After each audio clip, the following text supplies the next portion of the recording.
Praise the lord. ప్రభు అయిన యేసుక్రీస్తు నామంన మీ అందరికీ శుభములు తెలియపరుస్తూ ఉన్నాను. మరి పరిశుద్ధాత్మ దేవుడు ఈరోజు మీకు ఇస్తున్న వాగ్దానము, నీకు సంతోషమును మహా ఆనందమును కలుగును. మరి ఈ యొక్క కాంటెక్స్ట్ కనుక చూసుకున్నట్లయితే మనము జకరియా, ఎలిజబెత్ మనందరికీ తెలుసు కదా, చాలా కాలము సంతానం లేదు, వీళ్ళు కూడా వృద్ధులే. మరి అటువంటి సమయంలో జకరియా మందిరంలో ఉన్నప్పుడు మరి ఒక దూత ప్రత్యక్షమయ్యి, నీకు ఒక కుమారుణ్ణి దయచేయబోతున్నాడు దేవుడు. సో కనుక అతను ఏ విధముగా ఉంటాడంటే, తల్లి గర్భముననే పరిశుద్ధాత్మతో నిండుకొనిన వాడై అనేకులను ప్రభు తట్టుకు త్రిప్పుతాడు. అంత మాత్రమే కాదు కానీ ఏలియా యొక్క ఆత్మయు శక్తియు గలవాడై ఆయనకు ముందుగా వెళ్ళును గనుక నీకు సంతోషమును మహా ఆనందమును కలుగును అనేసి ఇక్కడ దూత జకర్యాతో చెప్తూ ఉంది. మరి ఇక్కడ చూసుకున్నట్లయితే ఈ యొక్క యోహాను, బాప్తిజం ఇచ్చి యోహాను ఎటువంటి వాడో మనందరికీ కూడా తెలుసు కదండి. సో అటువంటి కుమారుడిని దేవుడు నీకు ఇవ్వబోతున్నందుకు సంతోషించు, మహా ఆనందముతో ఉండు.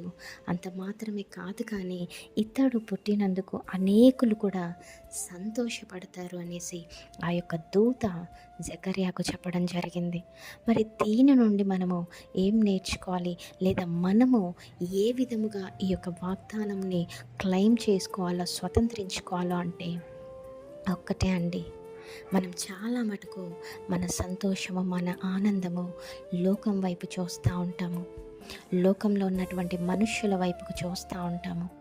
ఒకటి గుర్తుపెట్టుకోండి, మరి ఎవరైతే పరిశుద్ధాత్మతో నిండుకొనిన వారు సేవకులు అవ్వచ్చు, మంచి విశ్వాసులు అవ్వచ్చు, నీ కుటుంబంలో మంచి ప్రార్థనా పరురాలైన భార్య కావచ్చు, భర్త కావచ్చు, లేదా నీ కుటుంబంలో నీ ఇంట్లో ఉన్నటువంటి పెద్దవాళ్ళు కావచ్చు, లేదా నీ కుటుంబంలో నీ చుట్టుపక్కల నీ బంధుమిత్రుల్లో ఉన్నటువంటి సేవకులు కావచ్చు, పరిశుద్ధాత్మతో నిండుకొనిన వారై మరి విశ్వాసము కలిగి మరి ఎల్లవేళలా నీ కొరకు, నీ కుటుంబం కొరకు ప్రార్థించేవారు ఉంటే కనుక నీవు తప్పకుండా సంతోషించాలి, ఆనందించాలి.